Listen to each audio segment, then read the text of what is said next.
Welcome everyone, welcome to part 1 of my natural hair growth secret series. I wanted to make this series because I'm often asked about how I grew my hair to the length that it is now, and when I give the answers and they seem maybe perhaps more simple than expected, there's sometimes somewhat an air of kind of confusion or disbelief that perhaps I'm not sharing the full truth because it might sound a bit too easy.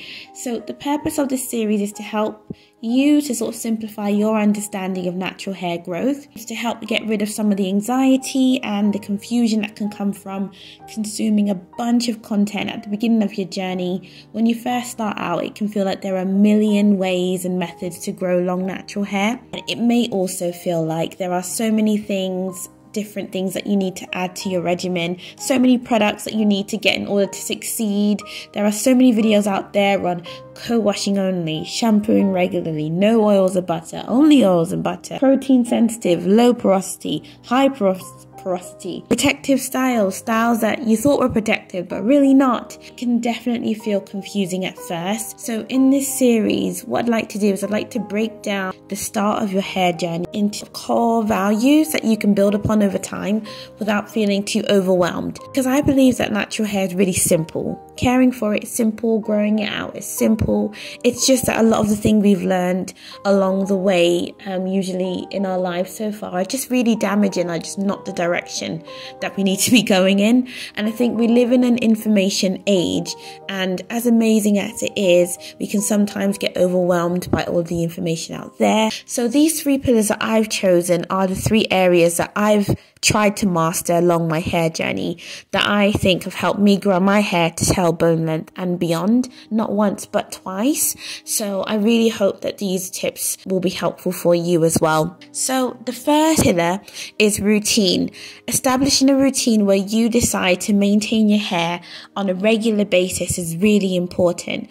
Why? Because it's the same for everything in life. So just like we brush our teeth every day, we don't brush our teeth once and expect them to be clean forever. We know that we have to maintain them in this clean state with a routine, and only then do we actually reap the benefits of having clean teeth, right? So this routine doesn't have to be rigid or the be all and end all of everything. However, it's really key to have something consistent in place so that you're able to maintain and improve the health of your hair over time.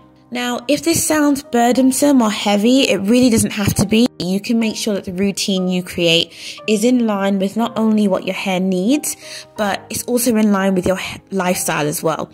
So, for example, for myself, I've had many hair routines over the years, some more complicated than others, and with the really complicated ones that required me to retouch or re-moisturize my hair every single day or do something to my hair every day or every other day, they really didn't work for me. I'd start with the intention of continuing, and then it just ended up being too much work, and I always ended up breaking the pattern, and then that makes you of course lose faith in myself and then my hair as well.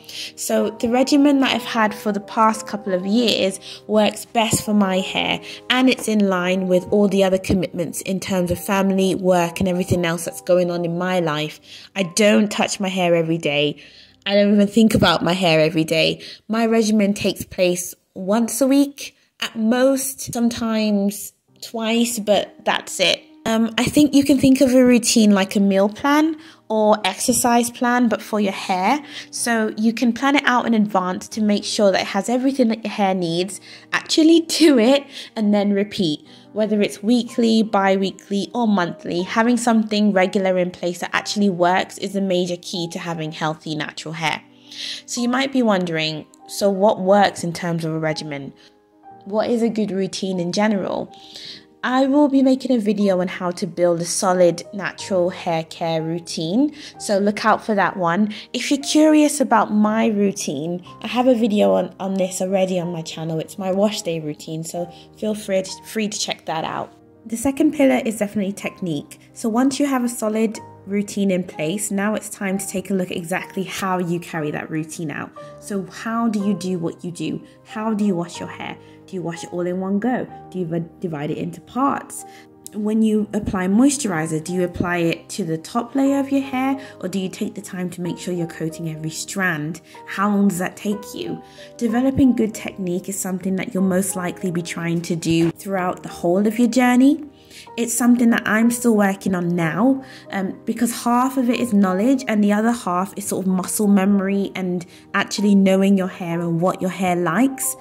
I think this pillar is so much more abstract than developing a routine, and it's often really overlooked, but it's definitely something that can be improved, and I think it's one of the key things that determines whether your hair is healthy and growing and retaining length or not. I will be doing some videos on some really easy beginner techniques that have taken, for example, my wash day from basically the whole day is how long it used to be, about 12 hours, down to just under 2, which is manageable for me once or in a week or once every 2 weeks. The final pillar is product. Now, this is a really complex pillar, and the reason I say this is because I think it's so easy to get carried away with buying tons of products, expecting the world from them, and then getting disappointed when they don't perform the way that you thought they would. Now, I'm going to say this once: good products alone are not enough to grow your hair and help you retain length. They're not enough. Along with good technique and a solid routine, however, good products will help your hair thrive.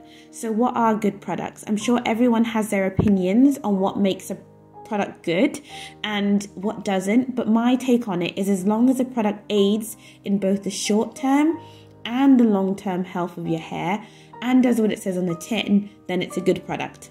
Now, a lot of sort of commercial products out there right now can definitely help your hair in the short term and make it look good, but in the long term they can cause damage to your hair due to certain ingredients. So if you do a quick search on YouTube, you can find tons of information about what some of those harmful ingredients are, and I think it's really important when it comes to especially leave-ins and deep conditioners and masks, the things that spend quite a lot of time on your hair.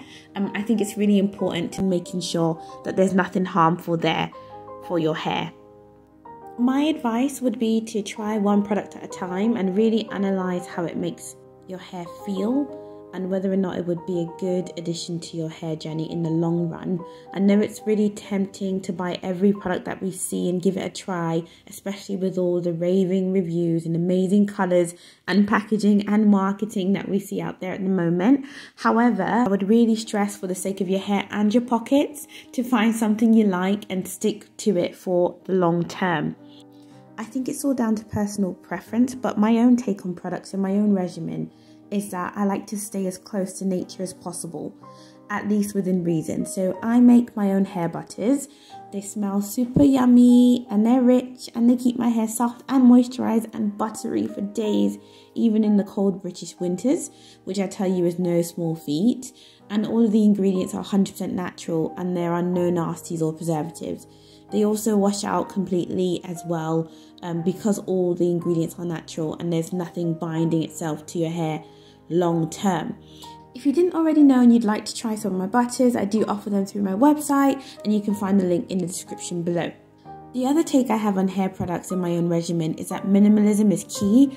I buy one shampoo at a time, use it until it's done, which usually takes months, and then I buy another one. As you guys already know, I use a liquid leave-in in the winter, and then I'll always deal with my homemade hair butter, as I mentioned earlier. In the summer, the hair butter alone is all I need. That's it. No extra products, no gels, no serums, and no additional oils. The only product that I do like to change out is my deep conditioner, because the one I used to use all the time, which was the Aubrey Organics White Camellia, was unfortunately discontinued, and so I'm on the hunt for a new staple that I can use all of the time, and I just haven't found anything that measures up yet. So if you have any recommendations, please leave them in the comments below, because I'd like to try, and hopefully I'll find a new staple soon. So to sum up everything that we've talked about today, the 3 pillars when starting your natural hair journey are your routine, your technique, and your products. They'll be your holy trinity when it comes to growing and maintaining your hair. We'll dive much deeper into every category in coming videos. So if you enjoyed this video, please give it a thumbs up and subscribe, and I'll see you in the next one. Thanks, bye.